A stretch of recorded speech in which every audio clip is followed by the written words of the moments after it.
जय मसीह की दोस्तों, स्वागत है आपका लॉर्ड्स अपोलोजेटिक्स में। आज हम एक ऐसे पंथ का विश्लेषण करेंगे जो यह दावा करता है कि बाइबल में माता परमेश्वर का उल्लेख है। इस समूह को माता यरूशलेम पंथ या WMSCOG world mission society church of God कहा जाता है। क्या बाइबल सच में एक माता परमेश्वर के अस्तित्व की शिक्षा देती है या यह केवल बाइबल की गलत व्याख्या है? आइए इसका गहराई से अध्ययन करें और इसका खंडन करें। यह समूह कुछ मुख्य बातें सिखाता है। पहला, आन सांग होंग को दूसरा यीशु मानना। दूसरा, जाहंग गिल जा को ईश्वरीय माता मानना। तीसरा, गलातियों 4:26 को माता परमेश्वर के प्रमाण के रूप में प्रस्तुत करना। उनका मुख्य दावा गलातियों 4:26 पर आधारित है, परंतु ऊपरी यरूशलेम स्वतंत्र है और वह हमारी माता है। वे कहते हैं कि ऊपरी यरूशलेम का अर्थ ईश्वरीय माता है, लेकिन क्या वाकई यह सच है? आइए इसका बाइबल आधारित खंडन करें। गलातियों 4:26 का संदर्भ समझने के लिए हमें पूरे अध्याय को देखना होगा। गलातियों 4:22 से 31 में पौलुस अब्राहम के दो बेटों इस्माइल और इसहाक और दो महिलाओं हागर और सारा का उदाहरण देकर पुराने और नए नियम की तुलना कर रहे हैं। हागर को पुरानी वाचा, मूसा की व्यवस्था और सारा को नई वाचा, यीशु मसीह के द्वारा मुक्ति के प्रतीक के रूप में दिखाया गया है। जब पौलुस ऊपरी यरूशलेम की बात करते हैं तो उनका मतलब नए नियम के अंतर्गत आने वाले मसीही विश्वासियों की स्वतंत्रता से है, न कि किसी स्त्री देवी से। गलातियों 4:26 में माता शब्द रूपक के रूप में प्रयोग हुआ है, न कि किसी देवी के अस्तित्व के लिए।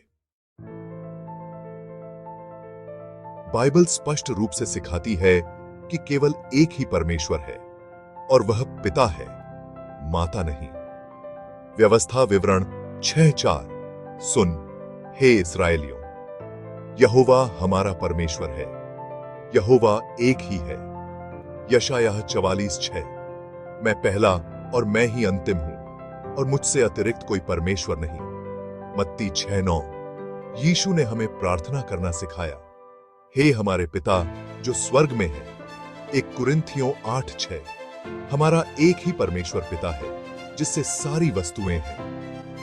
अगर कोई माता परमेश्वर होती तो यीशु और प्रेरितों ने इसका जिक्र अवश्य किया होता, लेकिन बाइबल में ऐसा कुछ नहीं मिलता। इस पंथ का एक और दावा यह है कि प्रकाशित वाक्य 22:17 में दुल्हन वास्तव में माता परमेश्वर है। प्रकाशित वाक्य 22:17 आत्मा और दुल्हन कहती हैं, आ, और जो सुनता है वह भी कहे आ, और जो प्यासा हो वह आए, और जो चाहे वह जीवन का जल सेंत मेंथ ले।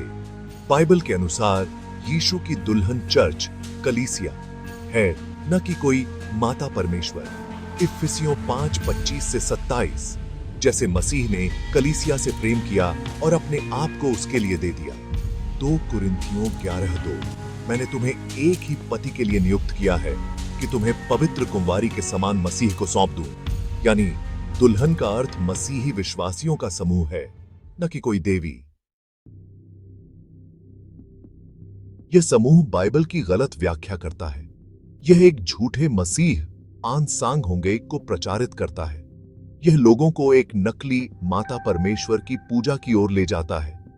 यह मसीही विश्वास की सच्चाई से लोगों को भटकाता है। यीशु ने हमें झूठे भविष्यवक्ताओं से सावधान रहने के लिए चेतावनी दी थी। मत्ती 24:24 क्योंकि झूठे मसीह और झूठे भविष्यद्वक्ता उठ खड़े होंगे और बड़े बड़े चिन्ह और अद्भुत काम दिखाएंगे, ताकि यदि हो सके तो चुने हुओं को भी भरमा दें। यह माता यरूशलेम पंथ भी एक झूठा शिक्षण है जो लोगों को सच्चे परमेश्वर से दूर ले जा रहा है।